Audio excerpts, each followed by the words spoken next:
Hi, everyone. We're going to give people another minute or two to join the webinar, and then we'll get started. Thank you.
Hi, everyone. This is Alicia Daly. I am the Director of Operations over at IARC Solutions, and we're going to get started with our webinar today. This webinar is the EPM Cloud Wars AWS versus OCI. This is the second in our series. On this slide here, we have some of our upcoming webinars, which we'll be doing in 2021, including the last installment of our Cloud Wars, also converting EPMA to DRM, using cloud infrastructure for disaster and recovery, and lastly, using cloud infrastructure for development in sandboxes. Also, please, if you do have any recommendations or asks for future webinars, you can put that in our chat. We will be trying to do one webinar a month next year. This is just our objectives and overview for this webinar here. The guys will go through this as we get started here with an intro, talking about cloud services, and then going into the differences. This slide here is a little bit about IARC Solutions, in case you don't know us. I think most of you do, but in case you don't, this is some of our services. And then, as we get deeper into this cloud webinar series, we are a partner with Oracle, AWS, and Azure. So this is what we eat, breathe, and sleep here at IARC Solutions. It's all about cloud infrastructure. And go ahead, Joe. This here is just a list of some of our recently served customers that we like to work with. And now we'll get into it with Joe and Jeff, can give an introduction on themselves and get into the presentation. Thank you, Alicia. I hope you guys can hear me this afternoon. Hi, good afternoon, everybody. This is Joe Malowicki. I'm with the founder of IARC Solutions. Before the fast bio slides about myself and Jeff and our content for today, I want to let you folks know the reason why we're doing these sessions is a series. A lot of our customers have reached out and kind of asked a lot of general information about cloud migration strategies, solutioning, specifically around Oracle EPM or BI tool sets and suites, but also generally speaking, we're not focused solely on EPM BI. Our roots certainly were there when we started, but we wanted to let you folks know that we do work with all the major providers, Oracle, Amazon, Azure, IBM, and Google Cloud, as well as we actually leverage and run our business, all of our systems on multiple providers. So we're very diverse and hybrid in that regard. So any questions you might have, by all means, feel free to ask. There is a Q&A section as well as a chat section inside of the webinar Zoom control panel. Feel free to post your questions out there and we'll try to answer them as we go through the topics. If not at the end, we can also have some time at the end, I believe. We can answer questions a little more detailed if need be. So fast bio about myself. I do sleep a lot in the job, as you can tell from my picture here. I've been working with the infrastructure and related technologies for Oracle, Hyperion, EPM, BI for 23 plus years now. I'm a certified Oracle architect professional. I've done hundreds of implementations over my tenure, as well as architecting disaster recovery solutions and migration solutions, multiple top speaker award recipient for conferences. And again, my goal is to kind of be one of your best friends for the next 45 minutes here. And we'll hand it over to Jeff for a moment for his intro. Hi, yes, this is Jeff Hinkle. I'm the Managed Services Practice Lead for IARC Solutions. I've also been working with the EPM suite and related technologies for over 20 plus years now. I'm an Azure architect, a OCI architect. I've done dozens, if not hundreds, of EPM implementations and migrations through the various iterations of EPM versioning over the years. And I've served as a speaker at a number of conferences as well as track lead for Kscope. And with that, I'll pass it back to Joe. Sure, thanks, Jeff. So let's kind of jump right in here for the quick little poll question. We always do this for fun. It's kind of good to see some comments and also get a sense of, what folks are seeing or looking at nowadays. So I'll launch the first poll, and we'll take about 25, 30 seconds. Only a couple questions on here. And basically, the first question is, what brings you to this webinar today?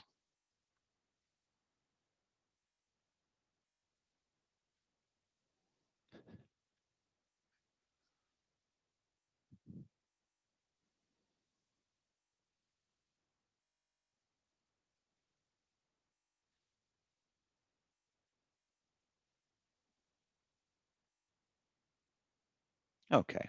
All right. So we'll just end the poll, just keep things moving along for you folks, get you back some lunchtime today. So it's interesting. As far as looking at some of the results here, we kind of share the results here. Interestingly enough, people want to learn new stuff, and that's kind of a cool thing to hear. And along with that, folks are interested in learning about or hosting in either AWS or OCI. I do appreciate the honesty of the one person who said the auto shows to stream, and as always, listening to Joe and Jeff talk on a Tuesday before a major holiday season is always a good time. So no Netflix still yet, but we're working on that for next season. All right, so let's just kind of jump right along here. So we're going to take a couple quick seconds here just to kind of level set for those of you who may or may not be new to cloud infrastructure technology and terminologies. We've been using this slide for quite some time. I like it because it kind of dictates and shows sort of the different levels, if you will, of some of the terminology here out in industry today. If you kind of start from right to left, which is funny saying this here, you start with what's called infrastructure as a service, or IaaS. And this concept in cloud computing and technology, in essence, what it means is it's kind of like taking your server and putting it someplace else, right? Whether it be, your data center on premise today or under your desk, like those of you who've been with Hyperion for quite some time, back to the financial management enterprise early days, there's one box under somebody's cubicle or in an office closet someplace. IaaS means taking that technology and moving that someplace else, hosting it someplace else, using their resources. Think of it as that kind of model. It's your physical data center, your power, your backup supplies and whatnot, as well as a subset of networking or security protocols and governance aspects, along with the servers and storage. As you move more to the left, we now delve into sort of the early 2020s decades here, where you get what's called platform as a service. This is taking the same IaaS infrastructure and topping on things like operating systems, custom operating systems, development tools, possibly even in our world, databases, right? I'm sure you've all heard about Oracle's database cloud services, or of course, Amazon has their share of their database PaaS offerings. But basically, they're bundled together, so you as a consumer of the PaaS services simply are just a consumer. You're not managing behind the scenes what's happening, okay? Your level of management decreases as you go from right to left in this system. And the final component, it's SaaS, or software as a service. And this is things like hosted applications. So if you're an EPM-based customer, you have like your EPM planning cloud or FCCS components, but you also have things like, let's face it, like Salesforce.com, right? Or QuickBooks even for that matter, or even what most of us use today, Office 365. Those are SaaS-based applications. So we kind of want to give a little level set here for you folks as far as some terminology you may hear us talk about as we go through the slides today. Jeff, you want to talk for a couple of seconds about some technology differences for the team? Yeah, absolutely. So one of the first things to kind of keep in mind whenever we start talking about cloud services is every vendor pretty much does the exact same thing to some degree or another. There's certainly differences, a little bit of flavor here and there, but at the end of the day, they all have sort of the same corollaries across the various products. So for example, in OCI, we talk about availability domains, but in AWS, we talk about zones. For compute, right, we talk about OCI's compute instances. Amazon calls that EC2.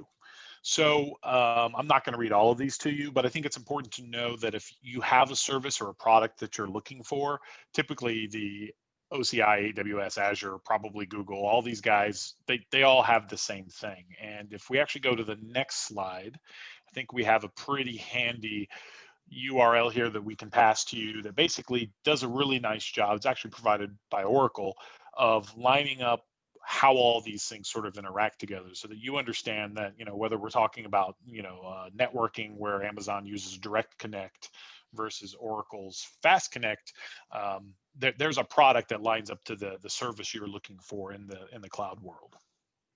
Yeah. Thank you, Jeff. Yep.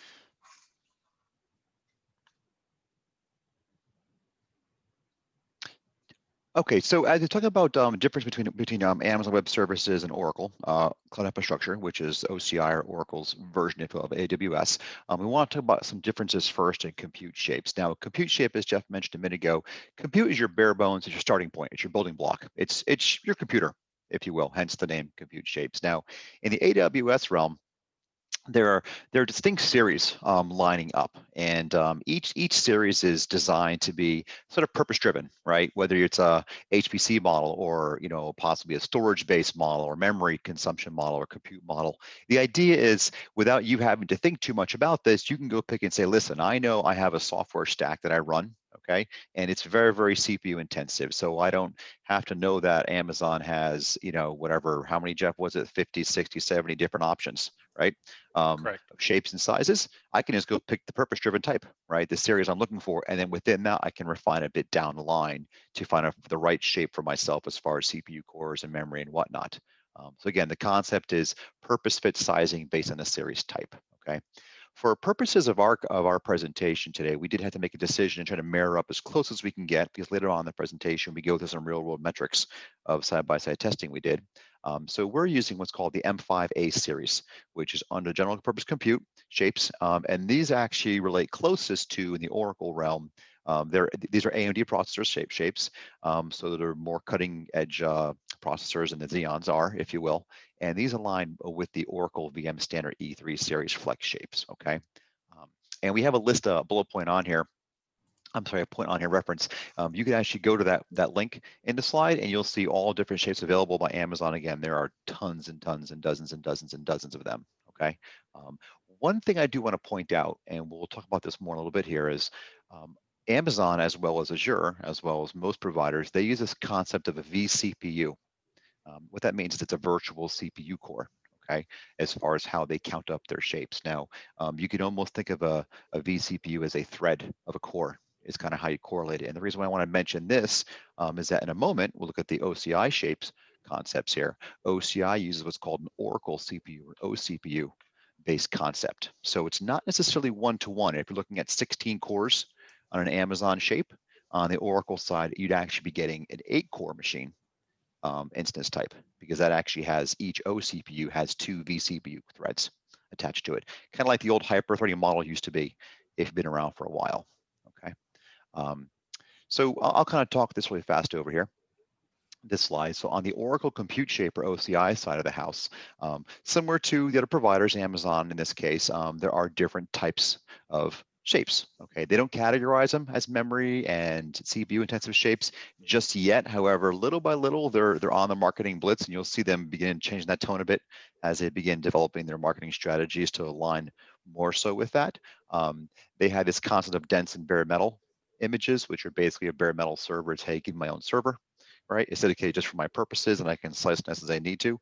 And just to keep in mind, Amazon has the same kind of concept. These aren't always virtual machines, okay? One of the big distinguishing differences from Oracle versus the rest of the providers is the fact that they do offer the Exadata servers.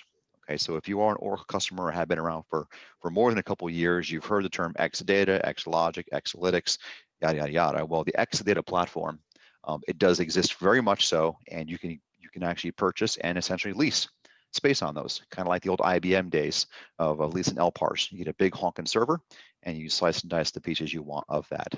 Okay. Last 2 points to point out here are that, unlike the other providers, when you do the Intel shapes from Oracle, the memory scales with the Oracle CPU count, and it's a 15-to-1 ratio. So if you go an Intel processor shape from Oracle, and if you want to get a 4 Oracle CPU core, instant shape, you're actually getting 6 gigabytes of RAM. Whereas most of the time on most of the AWS or even Azure for that matter, it's a little more slice and dice. You pick what you want in some capacity. Oracle does grow this exponentially. So you wind up getting an 8-core machine, 120 gig of RAM, which is a ton for something like Hyperion to use most of the time. Whether you want it or not, you're not paying for it, they're giving it to you. That's kind of one of their added bonuses here. Okay. One last point. They actually, similar to AWS, they're all the latest generation processors are the AMD EPYC 7000 series. Okay. So let's do one more next fast poll question here as we jump into the next part of our presentation here. This one is, do you actually use a cloud provider today? If you don't mind taking a couple seconds and answer that question for us, that'd be great.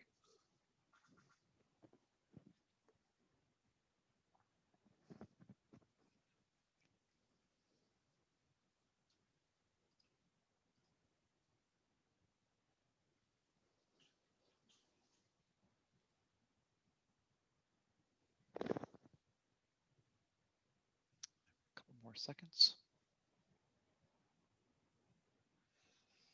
All right. So this is an interesting one. So it's actually a pretty good split here. So ironically enough, nobody on the session today, or was surveyed, is hosted with AWS today. We have some OCIs and we have some Azures, and a couple of folks that are actually thinking about it or possibly using different tools. And one of the last points here is none of the above. It's not ready for basically mainstream consumption yet, which is a common story we hear a lot about as folks are looking at their future direction. So once again, thanks for providing that information to us. All right, so Jeff, I'm going to hand it over to you, and if you want to take a couple seconds to discuss 11.2.3 for us. Yeah, happy to. So let's talk a little about 11.2.3. It's not terribly new at this point. It's been out for a little bit, the 11 series from EPM, which really dropped about a year ago from when we're sitting today.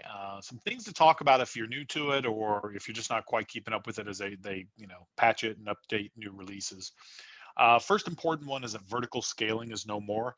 If you're not really familiar with vertical scaling, it's essentially the concept of having multiple iterations of any given Java component in the EPM suite available on the same server. So in other words, I could have 2 foundations, or I could have 2 plannings, 3 plannings, 4 plannings, whatever that is on one very large piece of hardware.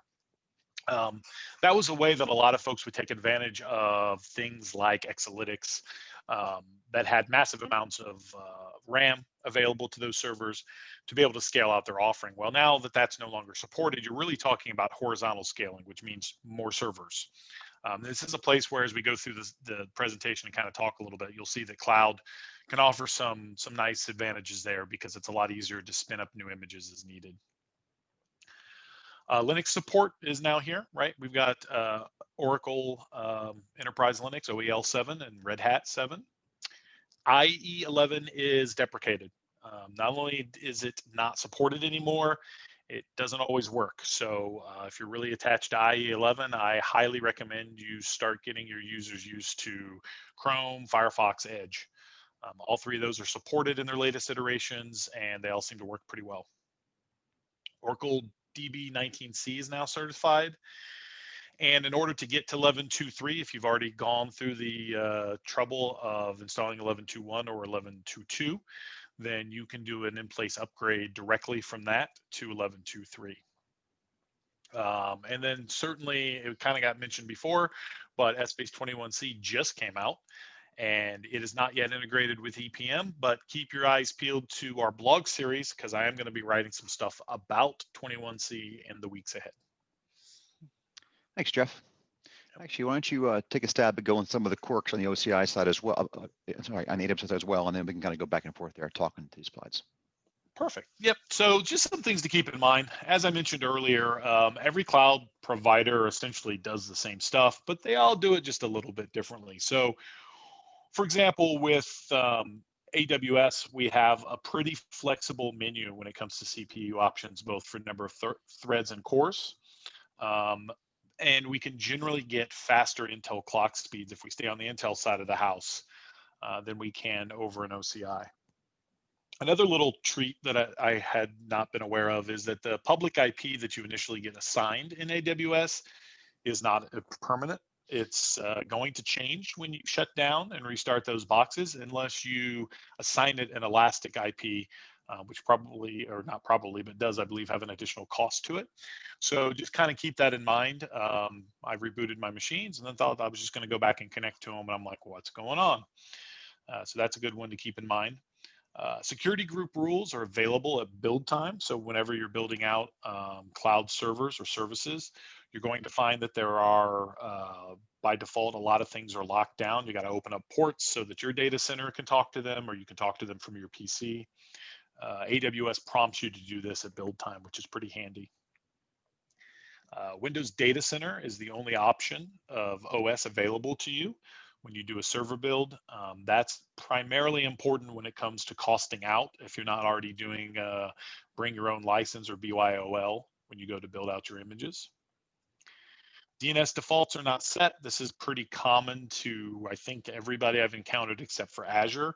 So when you go to run things like the EPM config tool, it's going to go, here's your IP address, but I have no idea what your host name is. So you either have to, add it to a domain and all that good stuff, or you've got to go and make changes in your host file to get that set. And then by default, the boot volume is pretty small. It's only 30 gigs of space. So if you're planning on doing things like EPM installs, you're going to have to keep an eye on that and address the disk space accordingly. Joe?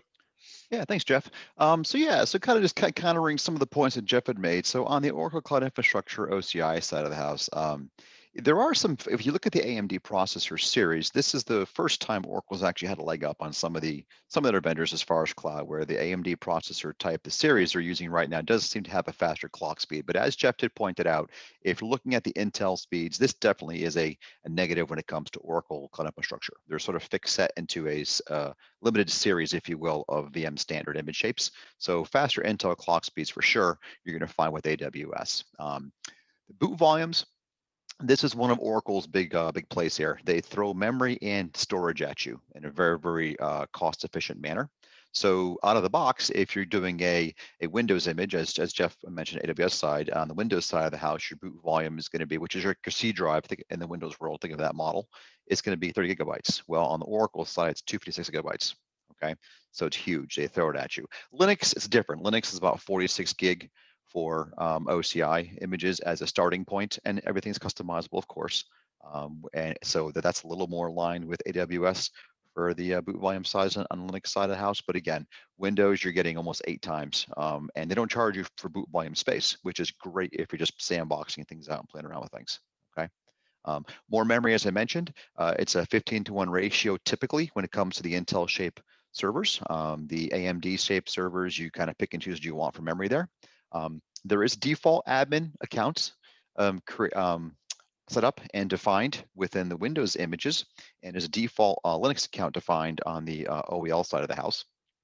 Okay, one thing to note about this admin account, which I constantly forget about, is the passwords do have password expiration policies on them by default. So when you build your Windows or deploy a Windows Server image with the OCI realm, if you don't change your password right after it forces you step one, but later on you're going to get a prompt to modify it 90 days down the road, and if you don't do that, you're going to be in a pickle as far as getting to your operating system. Okay, DNS is also not set by default. One of the 2 other pieces here that we, good and bad, that we liked is that the default power settings are actually turned off. So you do want to go through your prerequisites when it comes to the OCI builds and make sure your images and your OS prerequisites are all set up properly for EPM or BI installations. Okay. I do want to point out in terms of operating system, as Jeff mentioned on the AWS side, if you choose a Windows platform for your instances, and again, an instance is simply a server, right? Compute shape. You have Windows 2019 Windows Data Center Edition is the version you get for AWS. On the Oracle side, the virtual machines only offer Windows Standard Edition 2019. Okay, so it's a little bit different there in terms of things. I'll talk about this for a couple seconds here. Cloud infrastructure design considerations. As we kind of get more and more into if you will, 2021 timeframe here, it's all about how to optimize our infrastructure, no matter if you're using it for EPM or for something else. And so there's some concepts that kind of coincide with that. And the first one's connectivity considerations. right? So you got three ways to get to these servers. Again, these are somebody else's computers sitting in somebody's data center someplace else. They're not on premise to you. You have to get to them. So everything in some fashion is going over the internet to get to these systems, right? This is the first model, the most basic model. This is if you're playing around with things like my son wants to build a Minecraft server. So he had still went up on OCI recently and he gets it over the internet. Not very secure, but he can get to it. It's a server someplace else over internet, which is the first base connectivity option you have for any cloud infrastructure. What we tell customers to do when you're first analyzing from a POC perspective, or anytime you have any real system on there, is you want to set up basically a VPN tunnel between your source systems, your environments, if you will, and the cloud infrastructure. And most of the providers offer this for free. I believe it's free for AWS, Jeff, right? VPN tunnels? I believe they are. Yeah. I know for OCI it definitely is. So that's Yeah, sort of step one. Yep. And customers normally do that as they're waiting for their permanent solution or long-term solution, which is like a direct connection, if you will, between your network and their network through some kind of provider. Okay. So in the AWS realm, they call that AWS Direct Connect. I know OCI, they call it Fast Connect. It's kind of like having a wire plugged right in from your data center, just a middle intermediary broker that kind of plugs back into the vendor OCI or Amazon's data centers. Okay, so those are three connectivity options you normally have to get to cloud infrastructure. PaaS, again, platform as a service, database services. This is the coming soon, if you will, especially from the Hyperion perspective or EPM perspective. Today, EPM, even the most current version, does not support or certify the use of any PaaS-based database service. Doesn't mean customers aren't doing it and trying it. Okay, on the AWS side, you can deploy a SQL Server PaaS instance, right? Technically, it's same as Microsoft SQL Server. Oracle's not going to bless that as a supported platform for things like financial management or FDME and the likes, okay, or planning. And the same token, even within Oracle's own realm, they don't even technically support or certify their cloud database services. There's Oracle Database Cloud Service, which could be version 19, 18, and so on. They don't support that as far as use is concerned right now. You're not technically supposed to use those versions. And they also don't support their autonomous databases yet. But I can tell you right now, these are both coming soon.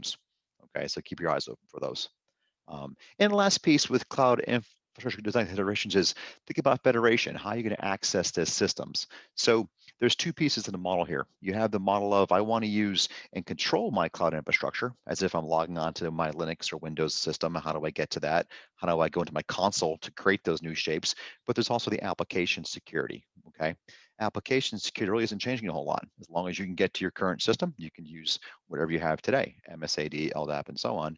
But you still have to be able to get to these actual servers and log into them or terminal, SSH into them. So most providers have tools available for that. And OCI, you can use any SAML2 compliant provider for that purpose. Okay, you can't not necessarily use that for application level security, but you can use it for operating system security and console security. And of course, on the AWS side, they have AWS's ADS system available for you. All right, Jeff, you want to grab this one? Yeah, sure. So when we talk about high availability in the cloud, I think this is a place where things get a lot easier. When we talk about on-premise data centers, right? It's very common for a customer to either, especially if they're building their own data centers, to only have one or two options. Whereas with cloud providers, right, these folks have dozens of zones, typically spread out across geographic regions, both within the same continent and then overseas as well. So in the case of both OCI and Amazon, this is true. They have availability domains or zones, and these are redundant hardware deployments that are available to you within a region or a location. So if you think of Europe or the US, you have multiple domains or zones available to you. And then of course, you have the option as well that within the zones you have things like fault domains or availability sets, where I have hardware that is spread within that zone across different racks for the intention of compute. And then we also have redundant hardware in those zones for power and networking. The idea here being that whether you deploy your environment across multiple zones geographically, even if you only stay within one single fault domain or within one availability domain, you still have redundant hardware, redundant networking, and potentially redundant compute within that region. So you're not just in one rack in one data center, and if something goes down, you're out of luck. So this is a sample high-level design that Oracle's put out. Oracle has these new things called solution books. They're kind of reference architectures, if you will. Again, they're getting better and better at this documentation information. I'm sure you can find similar types of things out on AWS. But just kind of to exemplify what Jeff was mentioning a minute ago, where you can actually have, there's different types of architectures when it comes to high availability. You can have different regions or within the same regions. On the left-hand side, you see there's an high availability design within one physical availability domain, AD it's called, right? And that's basically like a physical location within a region, okay? Now, a region could be something like Ashburn, okay? And in Ashburn, there's not one building. There's actually multiple buildings throughout the city of Ashburn, right? And in those cities, and those multiple buildings, there's a series of availability domains or kind of big chunks of mini data centers essentially in each building. And each AD, they have what are called fault domains. So you can achieve, as Jeff mentioned, within one geographic region, you know, true HA, which means you're fault tolerant from everything from a hardware network perspective, okay, within that one region. You can also, on the right-hand side of the slide here, can do that same model across different physical regions, you know, Ashburn to Phoenix as an example, okay? And these same principles apply for AWS as well. Just again, as Jeff mentioned earlier in this presentation, it's all about terminology. Everything you see, every box you see on here, the equivalent exists over on AWS as well.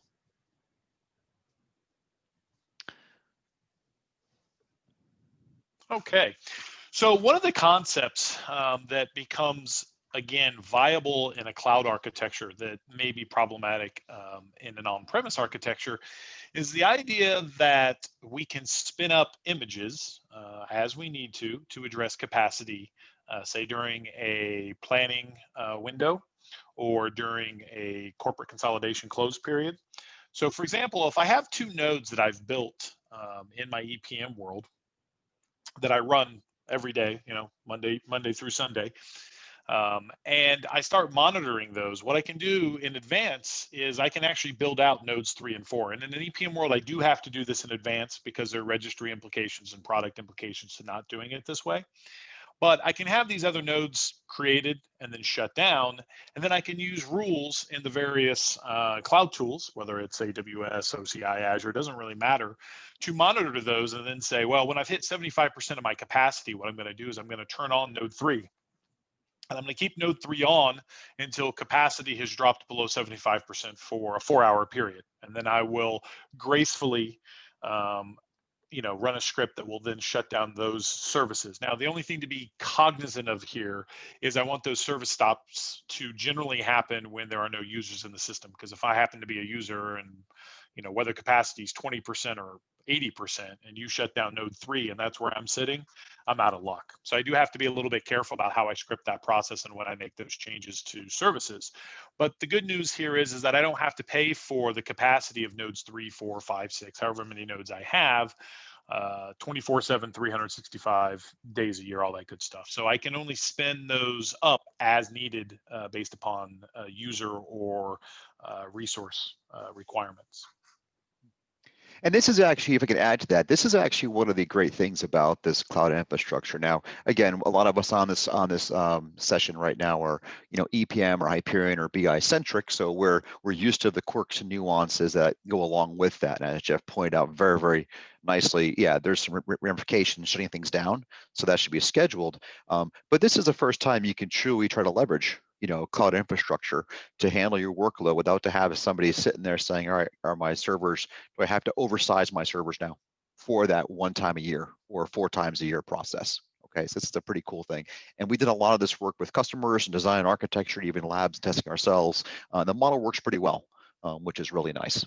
Okay, it's something to definitely to consider as you're designing out cloud infrastructure for yourself.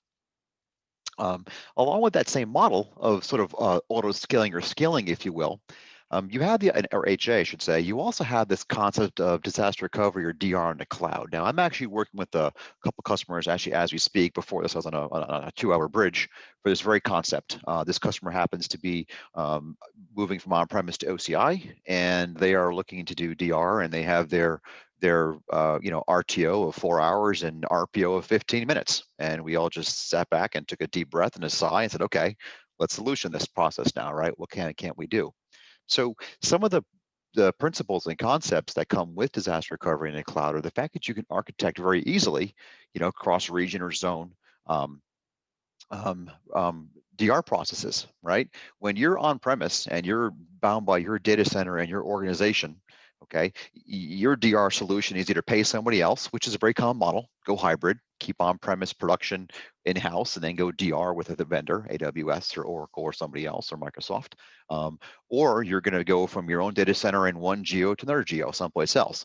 Same model applies when you go to the cloud. The difference here is you're not maintaining those remote data centers. So there's a dramatic cost savings for organizations to consider backup recovery, development, and even DR in the cloud and cloud infrastructure. Because the plain reality is, if you look at the amount of time you have to host and maintain the core infrastructure for disaster recovery within your organization, that cost is astronomical compared to the pay-as-you-go model or contract pay-as-you-go model for a cloud provider. So the way that works is you do the same kind of model. You do copy backups between regions, right? Replicate, or you can possibly replicate your block volumes and object volumes across the wire. And what those are kind of like the disks, the virtual disks, if you will.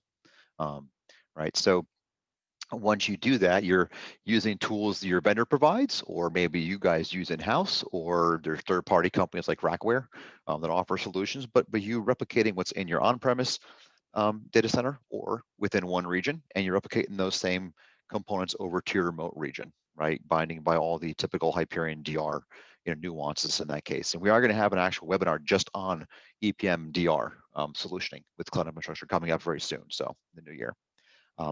You would leverage things like cloud DNS for traffic management. Again, OCI and AWS have their two things. AWS is called Route 53 Traffic Manager, and OCI is called DNS Zone Management. So you have and traffic management services. So these services are built in, so they can do monitoring for you, they can do health checks for you, and they can actually shift workloads over if you have this model of an active or active standby. Of course, when you get into things like database, there's DataGuard, Golden Gate, log shipping, always on cluster services, right? So your DB technologies also have their pieces of the puzzle. But one of the things that we always try to convince our customers to consider is, even if you're not looking to move your current production workloads up to a cloud infrastructure, at least consider your backup recovery or DR process. It's a great, easy way to get that system down pat, get the kinks worked out as you begin your journey to cloud infrastructure across the board. All right, so 2 more poll questions here. Now we're getting to the good stuff here. This is we begin talking about our actual real world, comparisons of these 2 platforms and these 2 different things. So it's one more poll question here. Who do you think is going to win the performance battle, AWS or OCI, when it comes to EPM, specifically workloads?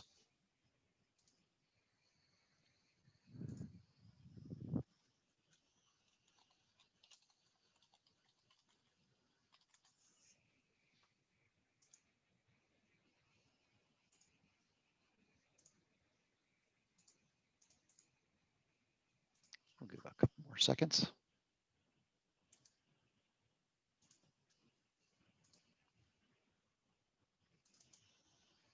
Okay. All right. So let's share the results here. So overwhelmingly, people think that Oracle, OCI, is going to win the performance battle over AWS, or even Google or Azure for that matter, when it comes to EPM or BI workloads. Okay. So Jeff, do you want to kind of run through our process here, what we tested in our results? Yeah, absolutely. So for our real world challenge, what we decided to do, we built two machines, 2 virtual machines out in AWS and in OCI, and we tried to match those as closely as we could. And what we came down to was an AWS M5A 4X large, 16 CPU, 2.2 gigahertz clock speed, 64 gigabits of memory, and 256 gig of SSD disk machine on the AWS side of the house. Now for OCI, we went also with their AMD processor, the VM standard E3 Flex, which has 8 OCPUs, which is the equivalent of 16 vCPUs. So these boxes are sized the same when it comes to the number of cores available to each server. Slightly higher clock speed available on the AMD side in the Oracle world. So we've got a 2.25 gigahertz over there. And we also, actually, I think we were able to customize the memory on that one. So we have a little typo here. We actually have 64 gigs of memory on that box. Correct. To Typo. match the 64 in AWS. And again, we're looking at 256 gigs on the boot volume for these guys. Okay. Thank you. All right. And the winner is? The winner is, in this case, so depending on the task we're running, if you're in green, that means you won that particular part of the contest, and we give you a rough feel for the percentage difference here. So when we start doing just basic tasks like unzipping the EPM installers, which get bigger and bigger every iteration, AWS was about 19% faster than the OCI image. Installing SQL was a little bit quicker, although pretty much the same as what we saw in OCI. Again, installing EPM was a little bit faster in AWS, as was the configuration. Now, after we got done installing everything, we've tuned these environments, and then we've started running actual, EPM tasks, so the sort of things you would do in a real world environment. This is where things get a little more interesting. Through multiple runs of a aggregation of a large S-base application, we found actually that OCI was a good deal faster. And this comes down to, I believe it comes down to clock speed generally, because S-base aggregation is one of those spaces where clock speed really starts to matter, because really all you're doing is a whole lot of high computing math. So we see almost a 20% difference there in favor of OCI. Retrieving a large record count, about 1.4 million records from SQL in both of these cases is pretty absurdly fast. You're looking at about 14 seconds to 18 seconds. So while AWS is faster, when you look at how quick those times are coming down, it's probably not prohibitively faster over a very large retrieval. Then we did a 350 meg data load into HFM. This again is one of those times where I think OCI was much faster with a slightly quicker clock to sort of stage that file and then to import that data. AWS spent a lot more time through multiple loads of that file on the scan of the file as opposed to the actual data load itself. So there's about a 56% difference there.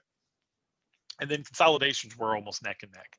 So that was to take 1 month of a full year of data and consolidate that data up. So you're looking at about a 4% difference there. And I did notice that we may have a question here, chat, and that is, are these boxes the same in cost? Which, if you sit tight with us for just a little bit, we're going to have a whole section on cost coming right up. Oh, someone wants to sneak ahead there, huh? So yeah. So one of the things that, when Jeff and I were talking about these results, we've done this now a couple iterations. We did it the same presentation about Azure versus OCI recently. Okay, and we're going to have the third one with AWS versus Azure. I think it was Jeff, you mentioned the more repetitive a process seemed to be. You said it seemed like that the OCI pieces were sort of inching up, but the one-offs or the initial processes, like if it's a one-time deal, it seemed to inch more towards AWS, right? Yeah, that's true. And I suspect, again, that comes down to the clock speed has always mattered in the EPM world, whether that's S-base or whether that is HFM. Those are the two components, right? Where, again, everything comes down to math. The faster the clock speed, the better rated the CPU, generally the better performance you're going to get out of that. And I don't really feel over all my years that is something that has an upper limit. As clock speeds keep getting faster, these aggregation and consolidation times should get better. But cloud is one of those places where, unless you're buying CPU optimized stack, right, it gets expensive fast to go down that path. So these are general purpose CPUs. So you can improve on these numbers, but head to head, the general purpose, this is kind of what you get. Mm-hmm. Actually, there's a question there for you, Jeff, too, actually. If you take a look at the Q&A section there regarding some of these metrics. Yep. Could you compare some of the winners, losers as a difference between memory speed zipping versus IO speed?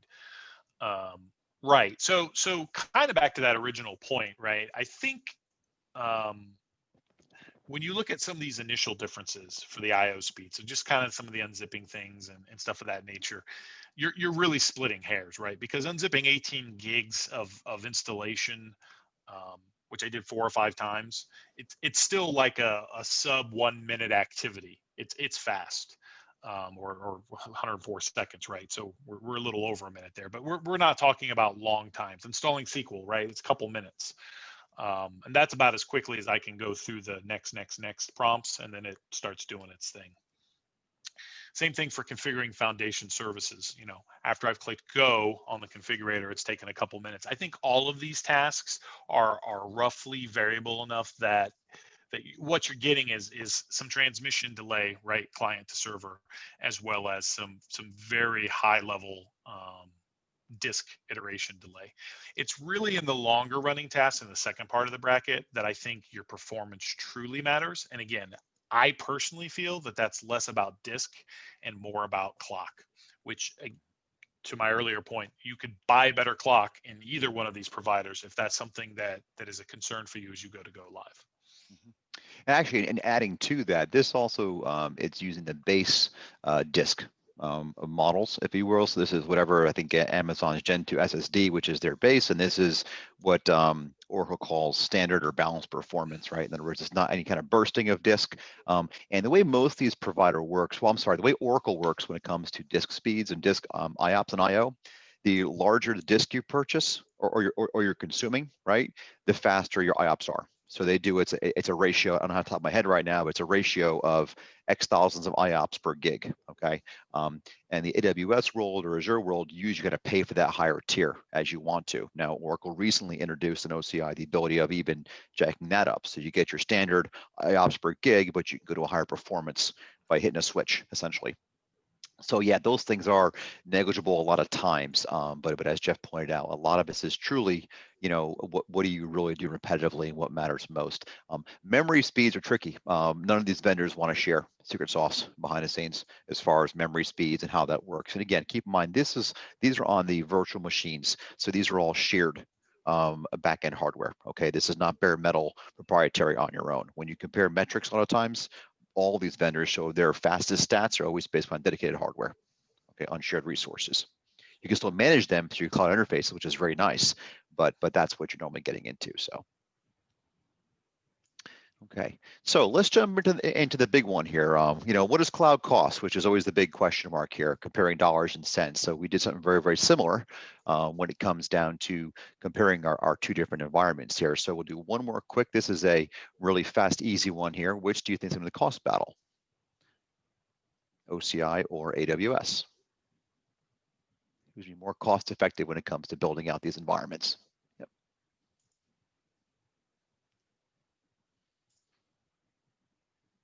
Give another couple seconds here. Anybody else who wants to vote?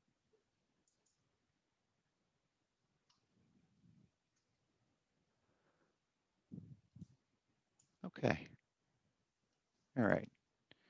So cost battle. Interestingly enough, okay, most of the folks on the call here think overwhelmingly AWS is going to be more cost effective or win the cost battle over OCI. So before we give you the answers, because we got to get a little teaser here, right? Let's talk about how do you confirm if you can or can't afford cloud at all. So we wanted to kind of give you folks the links. All of these vendors have done a great job of trying to simplify pricing out cloud infrastructure resources, right? And the reason behind that is if it's easy, if you do go figure out what's going to cost you, you're more likely to want to talk to them about, you know, getting deals and that kind of stuff. So, so Oracle provides a couple of calculators. They have one which is basically you go out and you kind of pick and choose the parts and pieces. Oh, Jeff, we didn't change that picture. That's an Azure picture up there. Missed that one. Oracle provides a calculator webpage which you can go to and you can pick and choose any of their services you'd like, or you can even choose, they're trying to get more purpose generated, right? Where you can pick a general model of I want something more compute intensive or storage intensive. and you can begin pricing things out. Oracle being Oracle, and you know Larry Ellison's love for Jeff Bezos, right? He also put together a special calculator just comparing Oracle on performance and cost to AWS for standard workloads. I don't know how real that is, or if it's a real true world, or if it's accurate or not, but they have a whole page dedicated just for that purpose, for kind of trying to knock AWS. On the AWS side, you can go to their website and they have a calculator as well, which you can pick and choose from any of their services and plug in how many compute shapes or instances you'd like. It's pretty simple in terms of doing these things. The hardest part is trying to compare apples to apples. So it's really technology and terminology more than anything else. You have to get your head around, okay? With any of these providers, what's very important to understand is you have options. You have pay-as-you-go model options, which is as if it's you and I have a credit card, just bill monthly, or you have contract numbers and rates. Okay, so just because you see a price online, don't assume that's the price you're going to pay end of the day. And for our purposes, we actually did choose to go with pay-as-you-go model, as if we were just getting a one-to-one ratio. So we're not looking at discounts or Oracle's, fiscal quarter closes or AWS provider discounts. This is simply one-to-one. Anybody go to the website, you can price these same things out. So jumping right in here, we put together 3 different options for environments for you folks in this slide deck. What we kind of call a POC environment, which is like a single server environment, okay? And then we put together a sort of a small environment, which would be a couple servers, like a small dev environment, and then a large environment. And these are based upon what we would build for customers when it comes to building out an EPM 11.2x environment, okay? So starting with the sample environment here. So a single POC, I wanna get my feet wet and try this out. These are all based upon using a Linux operating system. Once you introduce Windows operating systems into any of these cloud providers, the costs do go up exponentially. Okay, I have seen that Oracle tends to charge a little more for the Windows licenses than AWS or Azure does. But again, that's where it gets kind of fuzzy. And most of the time, customers are going to have your own Windows site licenses already, or your license volume agreements, and you're going to use your licenses. You're not even paying for that to the provider, which is the recommended model. You want to use your volume licenses for Microsoft always, whenever you can. Okay. So comparing a Linux image, you have a monthly cost for the servers that we built and test with today, minus the operating system, of $538 a month for the AWS image that we built for our testing purposes. The exact same image is $220 for Oracle. Major difference here, okay? Block volume storage, you can also see what Oracle's doing. They're almost giving away the storage right now. It's a fraction of the cost, okay, in terms of the storage is concerned. Where Oracle is trying to make their knock and their mark right now, it comes into the load balancer and the egress traffic market. And this is one of the falsehoods that most people think about Amazon. Oh, they're cheaper, until you get your bill the first few months for network traffic. And then you fall over and keel over. We've actually had multiple customers move off AWS in the last couple of years, back even on-prem, believe it or not, because it was much cheaper to buy HPC computing on-prem and build it out than it was to actually go ahead and to keep it on Amazon. So the reason why it's so cheap from an Oracle perspective in this model, as you can see right here, is that Oracle gives away the first 10, they give monthly the first 10 terabytes of egress traffic. They don't charge for it. That's the big difference right there, okay? And if you look at a little larger model, okay, say a small dev environment, or actually we're getting close to the hour, so why don't we go to a large environment here. Looking at a large environment, let's look at an HA system here. This would be a combination of 8 servers in a production system and 8 servers in a remote or secondary AD, if you will, to offer an HA model. You can kind of see how things exponentially increase in cost, right? You'd have to have, double the storage, double the load balancer, because you have to have one of each for an AHA situation. And you can see what happens here. You're really starting to get hit. Now, keep in mind, this is presuming you're comparing apples to apples. Are you going to do 10 terabytes of egress traffic a month? I don't know. Maybe yes, maybe no. So we wanted to give you guys some visualizations to take away and look at this and kind of get a sense of, hey, there actually is a big discrepancy in terms of cost involved for these things. There actually is a question out here. When you use OCI, we do, Joe. We have a good licensing question for you. Oh yeah. When you use OCI, do we have to buy Windows licenses, or can we take what we currently have and own? So get mixed responses from this, folks. That's because Oracle changes sales reps like they, change product names, right? So that's a great question. And the answer is, if you own Windows licenses, and the key is they have to be volume licenses, okay? We as a provider, right, we don't buy volume licenses. We have a Microsoft partner, and we have a Microsoft partner agreement, and we can use partner licenses for operating systems. I cannot take those and use those in OCI, right? It's only for volume licenses. And what happens is you're going to be required to send to Oracle proof of volume license compliance is how that works. Okay. Now, to add some clarity to that, it depends upon which version of Windows as well. This is where it's a little bit fuzzier. Each vendor supports their own kind, they call them shapes. Okay, an instance is, if you will, it's, hey, how many CPUs and how many this and how many that is shapes. But you have the shape is the hardware configuration. The image type, if you will, it's the operating system. Is it a Linux, and a Red Hat, an OEL, or is it a Windows? If it's a Windows, is it 2012 server, 2019 data center, standard, and so on? So the way it would work for OCI in particular is you could be a volume license customer for Microsoft, and as long as the shapes you want to deploy, like Windows Server Standard 2019, if you will, as an example, you have a volume license for that. You just provide proof of that license ownership to Oracle, and you can use that without getting whacked. Okay, so that's kind of how that works. If I didn't answer your question, feel free to kind of pop back on there a little more clear. I'll answer for you. Happy to. One of the big takeaways I took from this model, as far as the pricing and costing is concerned, is that once you get the OS costs involved, that's where numbers really start cracking up here, as you can tell. Okay.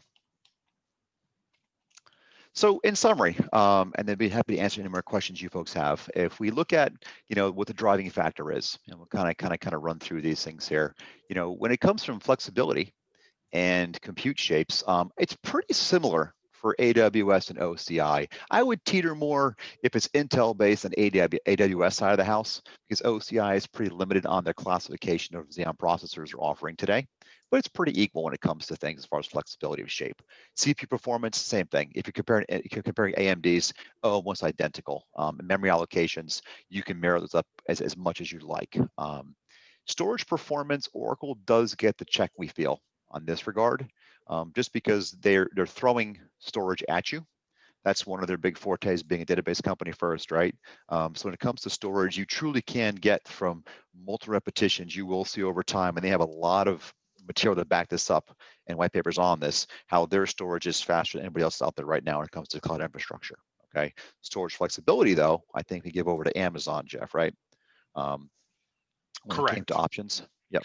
Yeah, the storage flexibility, AWS has a slightly better, less, I think clunky object storage for sure.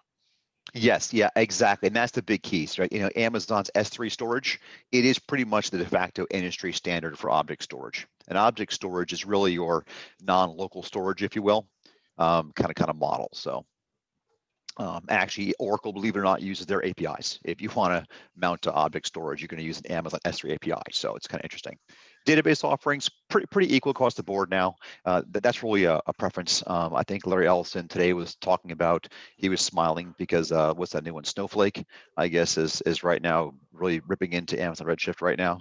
Database, so he was touting that today, how that was a good competitor for Amazon, but not impacting him at all. Ease of deployment, I think it's pretty simple. To use these things. Windows config, same deal. When it comes to Linux and networking stuff, this is kind of 50-50, I think. Oracle's quickest deployed, fastest image is an OEL image. You push a button, next, hit you up that you're done. You can't beat that. Networking, I'm not sure why we gave this over to Oracle for networking, Jeff. I don't remember what our logic was for that one. It might have been just the fact that the flexibility is there, right? You could do the same things. Oh, I know, that's right. Oh, Amazon, it's cost. It's cost. Yes, cost was a big one. Yep, cost. Yep, cost was a major driving factor. And to be honest, working with both these platforms, I find the Oracle console administration, in my mind, it's really simple, I think, I feel. I've worked with all three of these vendors. In my personal opinion, and Jeff can give yours as well. There's less options. So having less options means it's in my mind, a little easier to find things and do things. And overall cost. Yes. And I would say on the console, I would just say on the console administration for AWS, right? when you come in there, it's you click the first button and it's just this massive laundry list of very nicely alphabetized items, but there's like 150 of them, so it can be a little overwhelming until you get your kind of sea legs. Yep, exactly. The flexibility is there because you can probably do more granular, but you got to find it sometimes. So that's one I kind of was digging the OCI console stuff. Overall cost, it's a hands down. You're just not going to find, to be very honest, any of the competitors right now, Azure, AWS, Google, all of them, OCI still is the cheapest cost as far as overall cost of deployment, if you will. I'm sorry, overall cost of runtime for cloud infrastructure. So on that note, resources, I want to do two things. First, a shout out, there's this guy, Bob Evans, used to work at Oracle, so we're going to install, but he has a great blog out there. It's called Cloud Wars in general. And I'm sure he's getting some cash aside from each vendor, but he has some really great articles he publishes every couple of days comparing these things. I actually subscribe to that one, very few ones. And I kind of keep reading them because they're well-written articles, and it's just enough information to kind of show what's happening, what's trending when it comes to cloud infrastructure, right? And finally, if anyone's ever interested in seeing or kind of test driving, if you will, if you're looking at 11.2, or as an upgrade, an on-prem upgrade for Hyperion or even S-Base21C, we have demo environments that we host on all the platforms here. So if you want to say, hey, I want to play around with HFM on AWS 11.2, for a little bit, you can send us an email, fire a note to Jeff, myself, Alicia, whoever. We can get you set up with that, and you can kind of play around there if you want to over the internet and stuff publicly. Please don't put your data out there, obviously, but at least you can play around with it and see the interfaces. So on that note, I want to say thank you for joining us today. Hopefully this information was helpful for you folks. I want to thank Jeff and Alicia for also being a part of this presentation. I don't know if you have any kind of closing questions or comments, Jeff, or. No, just thanks everybody for joining us today. If you do have any questions, yeah, definitely feel free to email me. I'd be happy to answer anything you might have offline. And have a great holiday. Yeah, thanks you everybody. Yes, exactly. Happy holidays, safe holidays. Everyone wear your masks and enjoy yourselves. I heard a lot of extra eggnog with rum in it tends to get rid of COVID, is my rumor. So I'm trying that myself. So take care, folks. Have a great day.